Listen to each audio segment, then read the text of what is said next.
Radio Alise Plus programmu turpina Ziņas bez robežām, studijā Juris Saukāns.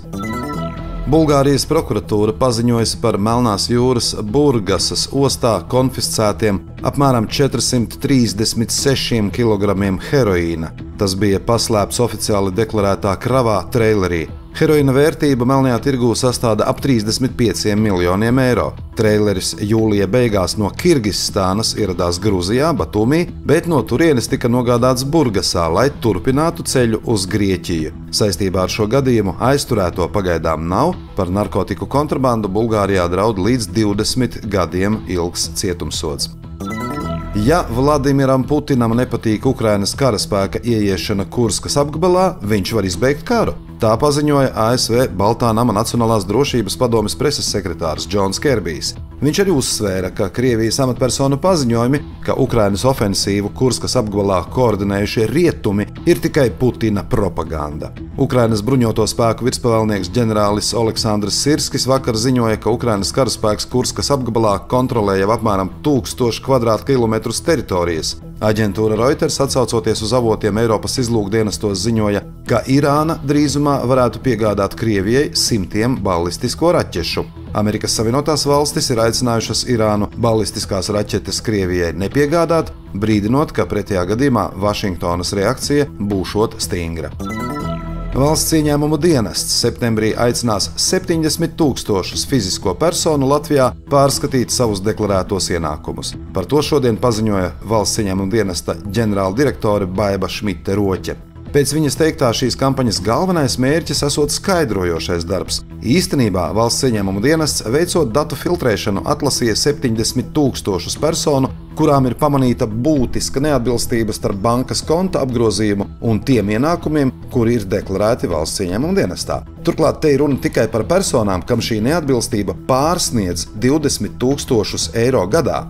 Šiem cilvēkiem plānots nosūtīt masveida paziņojumu, aicinot pārskatīt deklarētos ienākumus un, ja nepieciešams, iesniegt deklarācijas vai to precizējumus, deklarējot gūtos ienākumus pilnā apmērā. Valsts ieņēmumu dienests šiem iedzīvotājiem nosūtīs arī informatīvu materiālu, kas kalpos par palīgu kontos saņemto maksājumu izvērtēšanai un ienākumu deklarēšanai.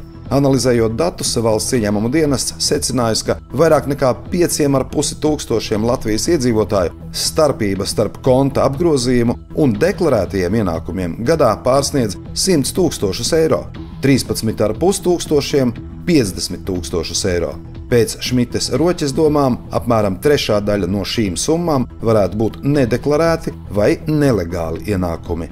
Kā iemeslu šādai valsts ieņēmumu dienesta akcijai Šmite Roķe minēja ikgadējā ēnu ekonomikas pētījuma rezultātus, kuri parāda, ka aploksņa algu līmenis Latvijā pērn pārsniedza 48%.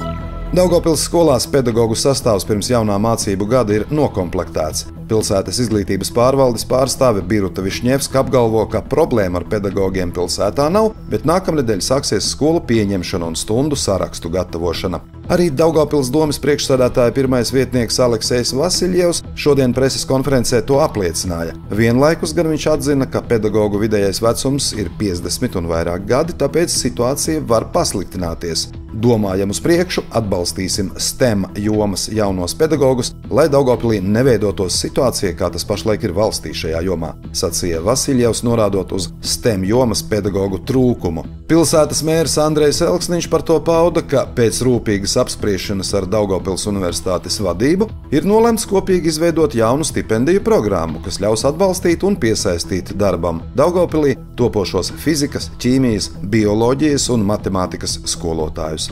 Šodien mēs redzam, ka uz visu valsti gadā tiek sagatavots tikai viens fizikas skolotājs, taču mūsu skolām nepieciešams daudz vairāk jauno speciālistu, norādīja Elksniņš. Vakar Daugavpils valsts pilsētas pašvaldība un Centrālā finanšu un līguma aģentūra noslēdza vienošanos par Eiropas Savienības atvesļošanas fonda projekta īstenošanu ēkā Raiņa ielā 69. Projekta mērķis ir uzlabot jauniešu iniciatīvu centra ēkas un infrastruktūras energoefektivitāti, lai samazinātu ikgadējo primāro enerģijas patēriņu un sasniegtu enerģijas ietaupījumu, ieviešot siltumnīca efekta gāzu emisiju samazinošos pasākumus siltuma noturības uzlabošanai. Sijā Daugavpils satiksme informē, ka sakarā ar būvdarbiem Viršu ielā no šā gada 14. augusta 9:00 rītā pieturvieta Križi tiks pārcelta 50 metrus uz priekšu pretī mājai Viršu ielā 48. Minētā pietura apkalpo autobusu maršrutus numur 12, 12A, 12B un 22. Studijā bija Juris Saukāns, par Ziņu bez robežām saturu atbild Sijā Alise Plus, projektu finansē Mediju atbalsta fonds no Latvijas valsts budžeta līdzekļiem.